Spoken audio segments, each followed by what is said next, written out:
I was at Denny's, but this was no normal Denny's visit.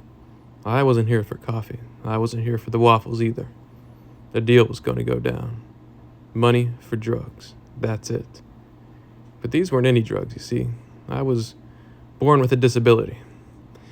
They call it a micro penis. In fact, the Denny's manager is the best Viagra dealer in town, and tonight, my life was finally looking up. I caught the manager's eye and I motioned him to come to me discreetly. I handed him $200 under the table and was handed back a bag of hope. I rushed home with a big grin on my little face. I ripped open the packaging and popped 4 of them at once, and I felt a rush of euphoria. I looked down and I saw my dick and balls growing at an astonishing pace. I was so happy for the first time in years. For the first time since Robert died. Robert was my best friend. We met at a Micropenis Anonymous meeting. His life was finally looking up too.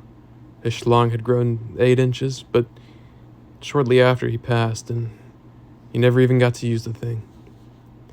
As I watched my penis grow, all I could think of was how proud Robert would be that my penis had grown to such lengths. As I was basking in my achievement, I heard footsteps outside of my room, almost like a creature scurrying around in the darkness. I went and I opened my door, and the only thing I saw was a hastily scribbled note on the floor which read, "I saw your penis. I'm now in competition with your penis. I will make it bigger. And when I make it bigger, I will fuck you to death." I dropped the card and stood there in disbelief. It was signed, The Penis Monkey. Now, I'd heard of a creature that comes of those who get too curious about their bodies, but I never thought it had happened to me. I looked back in the room. The pills were scattered all over the floor, like someone had hastily emptied the bottle. At that moment, I felt a liquid dripping down on my neck.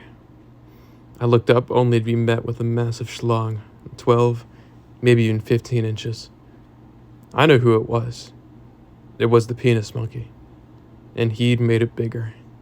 Way bigger. I looked at his tip, then I looked into his eyes, which were staring daggers into me. "When I make it bigger, I'm gonna fuck you," he said in a hushed tone. Then I remembered. The police said that Robert had a weird, unidentifiable liquid covering his face. The lab reports came back with no results. It all made sense. I'd get to see him soon again.